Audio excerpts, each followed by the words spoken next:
नमस्कार दोस्तों, पीके हिंदी क्लास में आप लोगों को स्वागत है। आज हम चलते हैं। कल हम आप लोगों को जो है ईदगाह पर जो है क्वेश्चन प्रैक्टिस कराए थे। आज जो है क्रमवीर पर तीसरा नंबर चैप्टर है, चलेंगे। पहला क्वेश्चन कहता है कि क्रमवीर पाठ के रचनाकार कौन है। क्या कहते हैं? क्रमवीर पाठ के रचनाकार। तो क्रमवीर पाठ के रचनाकार है दोस्तों अयोध्या सिंह उपाध्याय हरिओद। कौन है? अयोध्या सिंह उपाध्याय हरिओद। दूसरा क्वेश्चन कहता है कि क्रमवीर कौन सा विधा है। और विधा के बारे में हम लोग पर हर एक जो है चैप्टर में हम चर्चा कर देते हैं। विधा का मतलब होता है जो सूची दिया रहता है, सूची के बीच में आप लोग देखिएगा वही विधा होता है। ये विधा जो होता है क्रमवीर चैप्टर का विधा कौन है? तो कविता है। समझ गए। अगला क्वेश्चन है क्रमवीर के प्रति क्रम के प्रति जो है निष्ठा निश्चित व्यक्ति को क्या दिलाती है। कहता है क्रम के प्रति जो निश्चित रहता है व्यक्ति, जो अपने क्रम पे अटल रहता है, तो उसको क्या दिलाते हैं? उसको जो है सफलता का निर्धारण होता है।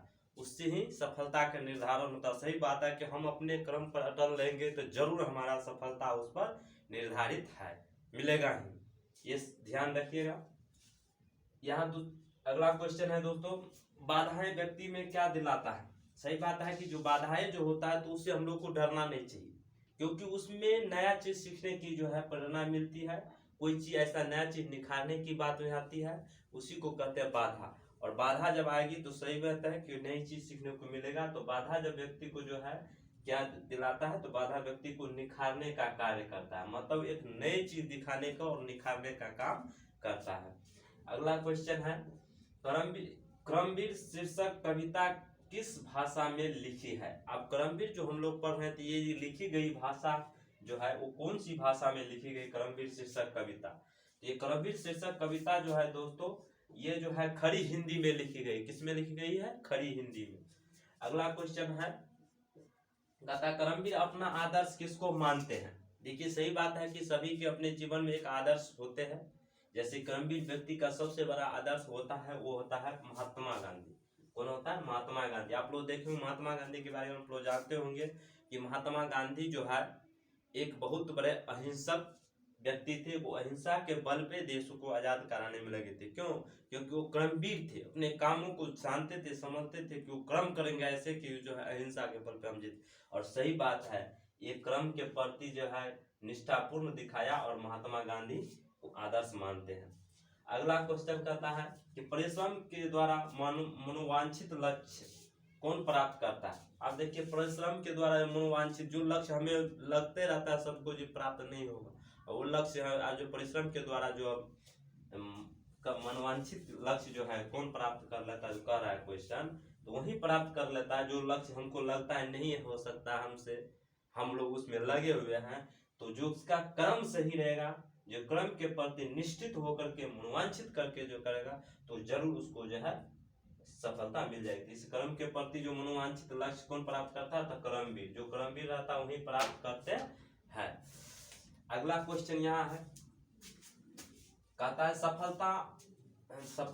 सभ्यता और संस्कृति के रक्षक का निर्माण कौन करता है। मतलब सभ्यता और सांस्कृतिक। तो सभ्यता तो बोलते हैं हम लोग जिस सांस्कृतिक सभ्यता में पढ़ते हैं बढ़ते हैं, वही हमारा सभ्यता। और सांस्कृतिक जिसमें रहन सहन वेशभूषा होती है, इसका जो है रक्षक का निर्माण कौन करता है? वही बात कर, इसका रक्षक का निर्माण जो करता है वो क्रमवीर करता है। कौन करता है? क्रमवीर। जो क्रमवीर रहता है, जो सब दिन अपने कामों पे अटल रहता है और काम के प्रति निष्ठा पूर्ण रखते हैं, उसी को होता है। अगला क्वेश्चन होता है बाधा का अर्थ क्या होता है। देखिए सही बात है कि बाधा जब आता है तो उसमें बहुत सारी बातें होती रहती है। उसमें रुकावट हो जाता है, आदमी को डर हो जाता है, भय उत्पन्न हो जाता है। डर हो गया, भय हो जाता है, हमसे नहीं होगा, रुकावट हो जाता है, काम रुक जाता है, भय उत्पन्न होने लगा, तरह तरह की भावना उत्पन्न होती है, उसी को बाधा कहते हैं। तो बाधा से क्या होता है? रुकावट होता है, डर होता है, भय हो जाता है व्यक्ति। अगला क्वेश्चन है बहू का अर्थ होता है। देखिए एक बहू होता है हमारे समाज में जो पुतहू के रूप में आते हैं, सही बात है, उसको बहू कहते हैं। लेकिन ये बहू नहीं है, ये बहू है। बहू का मतलब होता है कि बहुत या ज्यादा। बहू का मतलब क्या होता है? बहुत और ज्यादा। समझ गए। अगला क्वेश्चन है यत्न का अर्थ क्या होता है। यत्न का अर्थ होता है दोस्तों प्रयास। मतलब यत्न कीजिए, कीजिए, फिर कीजिए, फिर यत्न कीजिए, कहते रहता है। मतलब प्रयास कीजिए, प्रयास कीजिए। इसी यत्न का अर्थ क्या होता है? प्रयास होता है। हमें इसके बाद लिखा है कि बेरा। बेरा का अर्थ क्या होता है? बेरा का अर्थ होता है जलयान। जलयान, जहाँ जल की ज्यादा होता है आवश्यकता, वहां बेरा होता है। ये जलयान होता है बेरा। सपूत का अर्थ क्या होता है? अगला क्वेश्चन कहता है कि सपूत का अर्थ क्या होता है? तो सही बात है कि सपूत का अर्थ होता है अच्छा बेटा।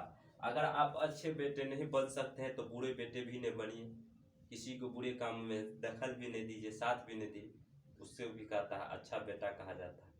अगर आपसे हो सके तो किसी को ऐसा सहायता कीजिए जो निस्सहाय हो, उस व्यक्ति को सेवा कीजिए कि आपको जरूर एक आपकी मनोकामना पूरी होगी। इस क्वेश्चन से वही बहुत चीज सीखने को मिलता है कि सपूत का अर्थ क्या होता है। सपूत का अर्थ होता है अच्छा बेटा, समझ गए होंगे आप। तथा मरुभूमि में नदी बहाने का काम कौन करता है? सही बात है कि जहाँ मरुभूमि है वहां नदी बहाने का काम कौन करेगा? जो कर्मवीर होगा, जो मेहनती होगा, लगनशील होगा, उसी को कर्मवीर कहा जाता है। और कर्मवीर ही मरुभूमि में क्या करेगा? मरुभूमि में नदी बहाने का काम करेगा। कहता पर्वतों को जो काट कर सड़क कौन बना देता है?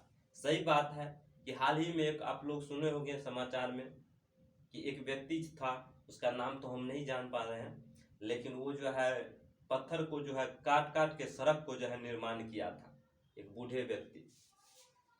तो इसी प्रकार यहाँ का था पर्वतों को जो काट कर सड़क कौन बना देता? जो कर्मवीर होगा वही। तो एक प्रकार से तो आप लोग को उदाहरण में बता दिए, वो कर्मवीर था तभी वो सड़क बनाए। इसीलिए कर्मवीर व्यक्ति भी जो है पत्थर को काट काट कर क्या बना सकता है? सड़क का निर्माण कर सकता है, या कोई भी कर्मवीर जो है सड़क का निर्माण कर सकता है। इसी के साथ जय हिंद दोस्तों, अब मिलेंगे अगले वीडियो में।